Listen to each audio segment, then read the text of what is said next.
Hello and welcome to your June 4Thought. My name is Nathan Garcia. This is my colleague Lauren Fiffick.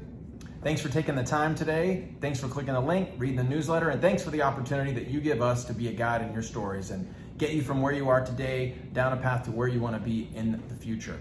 First off, I'll just start by saying it's been beautiful weather lately. It's really nice out. I've got my tan blazer on, which Lauren said that it was appropriate after Memorial Day to wear. So I hope you're experiencing great weather where you are as well, and I hope you had a great Memorial Day weekend spent with your friends and family.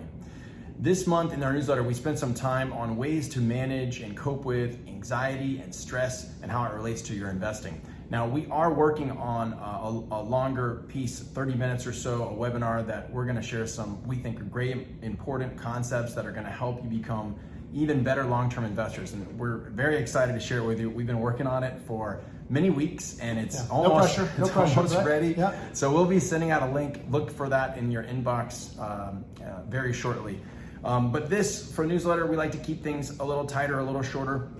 And so while we're still focusing on that, there's just some top of mind things that we think are important when it comes to managing stress and anxiety. So number one, we would say would be making sure that understanding that stresses are real, right? We're dealing with stress, you're dealing with stress, me, everyone has stress in their lives. So we want to acknowledge and understand that you have concerns, you have anxieties around different topics, around things that you might have heard, around things that you might have read, and it's stress inducing. So we understand that, we want to hear you, and so we want to hear from you. We want you to reach out when you're stressed. We want you to email us, we want you to call us, and believe me, we've gotten many of those, especially over the last few weeks and months. So that's all part of the business and part of what energizes us to do what we do. So what are some of the other ways, aside from acknowledging that we hear the clients and that we understand that they're concerned and they're anxious about things, what are some of the other ways we can help them with their anxiety and stress? Yeah, I mean, Nathan obviously hit the nail on the head when he talked about the weather this last weekend for Memorial Day. I mean, Pittsburgh loves its rainy weekends, so it was great to have one that was full of sunshine. And that got us both thinking that, you know, Memorial Day for a lot of people kicks off a summer of fun and relaxation, but for other people, you know, it can be more stress inducing, right? The kids aren't in school anymore. Planning those vacations can be a lot. So it really got us thinking about what could we do to help the people that we care about, the people that we work with, reduce that, because the best decisions that you make are the decisions when you're feeling the most relaxed, right? Those thoughts that you have in the shower that change your life that you never would have thought of if you didn't have that 10 or 15 minutes to yourself.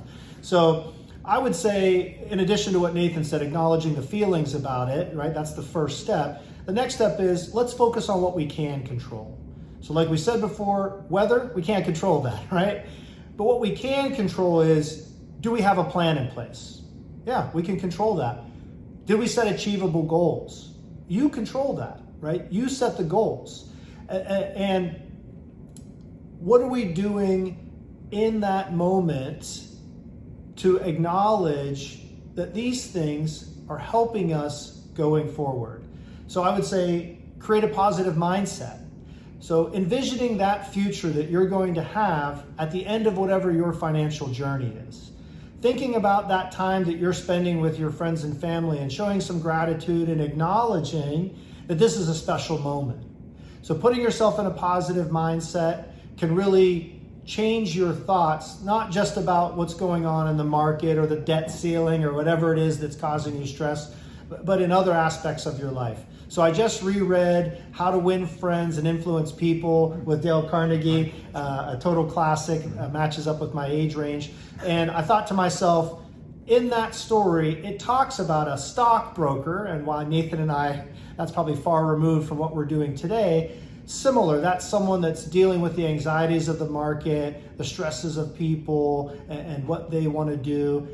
And the one thing that he said changed his perspective was forcing himself to smile every single day. Smile at the people that he worked with, smile at the people that he saw on the street. Something as silly as that can really make an impactful change. You've probably heard the term butterfly effect, right? There's a butterfly somewhere in South America that's flapping its wings, and that's causing a windstorm in Idaho somewhere. So ideally, in our dream circumstance, we'd like to be that for you.